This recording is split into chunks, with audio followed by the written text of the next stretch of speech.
Amina a reçu la nouvelle alors qu'elle était, subhanallah, enceinte. Le prophète avait 2 mois, alayhi salatu wassalam, avait à peine 2 mois dans le ventre de sa maman, lorsque son père fut décédé. Al-Yatim. Même chose que Abd al-Muttalib, subhanallah. Il est dit que lorsque Amina est tombée enceinte, c'est ça, on dit tomber enceinte, il n'y a pas une alternative, vraiment, je ne veux pas qu'elle tombe. On ne peut pas le dire autrement? Hein? Hein? On va le refaire. Ben, il est dit que lorsque Amina a accueilli la présence du fœtus du prophète sallallahu alayhi wa sallam dans son ventre, elle a entendu une voix lui disant: tu es maintenant enceinte du maître de cette nation humaine, selon Ibn Ishaq. Elle a entendu une voix. Selon Ibn Sa'd, Amina disait: au début de ma grossesse, je n'ai rien senti, ni douleur, ni lourdeur, ni malaise.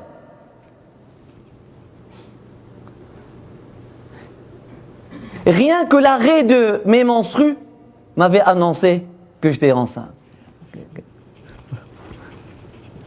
C'était une grossesse qui n'était pas imposante. La nature du prophète sallallahu alayhi wa sallam. Il rentre comme ça. Une lumière, un nour. Il est dit que lorsque le prophète sallallahu alayhi wa sallam rentre, il ne fait pas réveiller les قال لم يوقظ نائما. Il ne fait même pas réveiller les poules endormies lorsqu'il marche, tellement il marche doucement. Alayhi wa sallam. Tu remarques même pas lorsqu'il ouvre la porte, lorsqu'il ferme la porte, il marchait sur le sable, alayhi wa sallam, il ne laissait pas des traces. On dirait qu'ils sont volés. Mais lorsqu'il marche sur la roche, là, il laisse des empreintes. Tu résistes, je force. Tu résistes pas, pas de force. Nul besoin de la force.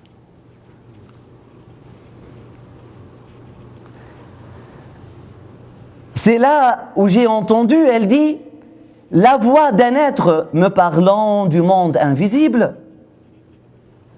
Tu portes en ton sein, ô Amina, le meilleur de cette nation humaine et leur prophète.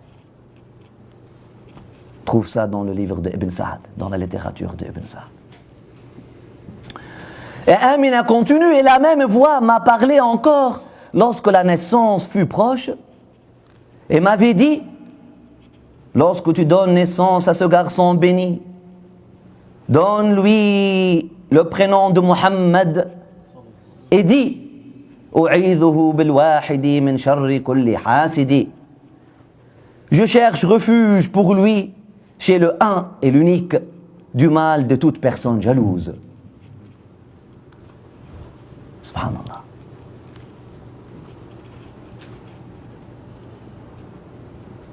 Pour ceux qui trouvent ça bizarre, on a dit l'autre fois, je le répète, que ces choses-là allaient parler à des mamans.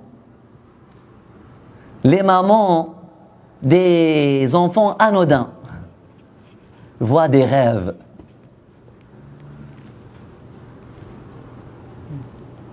Et entendent des voix leur disant que donnez et voient des signes. Et ouvre un livre, il trouve un prénom, et des choses comme ça. Pour leur dire, voilà, qu'est-ce que ça annonce, etc. Donc, les mamans la naissance est un miracle. Depuis quand la grossesse et la naissance étaient des choses anodines? En soi, c'est un miracle encore plus grand qu'une voix qui te parle de l'invisible. Qu'est-ce qui est plus grand miracle? Pour ceux qui veulent rationaliser tout, mais qu'est-ce qui est rationnel? Est-ce que c'est rationnel qu'un fœtus, qu'une goutte rentre dans quelque chose de microscopique et puis, subhanallah. Est-ce que la grossesse est rationnelle? Est-ce que le lait qui sort du sein est rationnel? Est-ce que l'amour qui se crée entre le mari et son épouse est rationnel? Est-ce que l'amour que la maman trouve pour son bébé est rationnel? Depuis quand on était géré par le rationnel? On est géré par le divin. On est géré par la main d'Allah subhanahu wa ta'ala, qui fait tout selon une sagesse. La raison ne peut que se prosterner devant.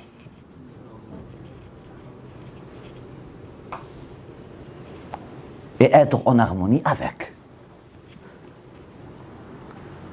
Donc pour ceux qui, lorsqu'on voit, dès qu'on commence à parler des voix et des rêves, ça fait partie de l'existence humaine sur Terre. Ça fait toujours partie de cette existence-là. Je connais des êtres humains qui entendent des voix. Ce ne sont pas des schizophrènes dans les hôpitaux psychiatriques. Alors comme c'est une autre catégorie. Qui entendent des voix aussi, mais parfois c'est haq, parfois c'est batil, c'est mélangé. Voilà, on est des êtres humains sains et sains. Sains à la fin NS et sains à la fin NTS, qui sont... voilà. Et là, Amina, elle entendait des voix. Mais bien sûr, il doit être ainsi. N'est-elle pas la maman d'un prophète? Et voilà comment d'ailleurs le prophète sallallahu alayhi wa sallam a préparé la réponse pour ceux qui vont dénier après. Il a dit وَكَذَلِكَ أُمَّهَاتُ الْأَنْبِيَاءِ يَا رَيْنَ. Après avoir décrit lui-même alayhi salatu wa sallam, qu'est-ce que sa maman a vu et a vécu avec durant sa naissance, il a dit, et c'est ainsi que les mamans des prophètes vivent leur grossesse et leur accouchement. Nous lisons dans le Coran des miracles. Et nous avons une idée, d'après le Coran, comment la grossesse d'une maman d'un prophète et l'accouchement d'une maman d'un prophète doit être. Et à quoi doit ressembler.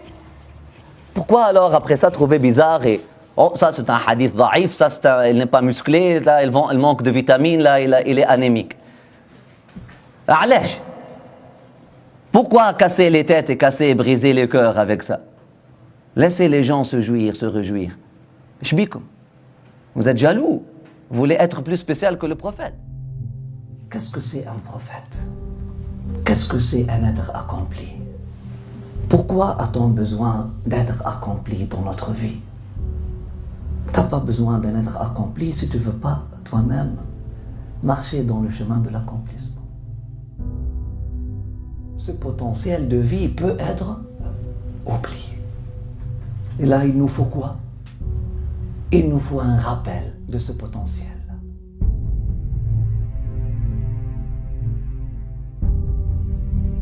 La naissance du prophète sallallahu alayhi wa sallam n'est pas n'importe quelle naissance. Son pèlerinage, sa prière, sa prosternation, son mariage n'ont pas été juste des épisodes. Donc, il faut étudier la vie du prophète sallallahu alayhi wa sallam afin de comprendre le vrai sens de la vie. Là, on comprend que c'est une vie qui n'est pas comme les autres vies. C'est un être qui a donné sens au verbe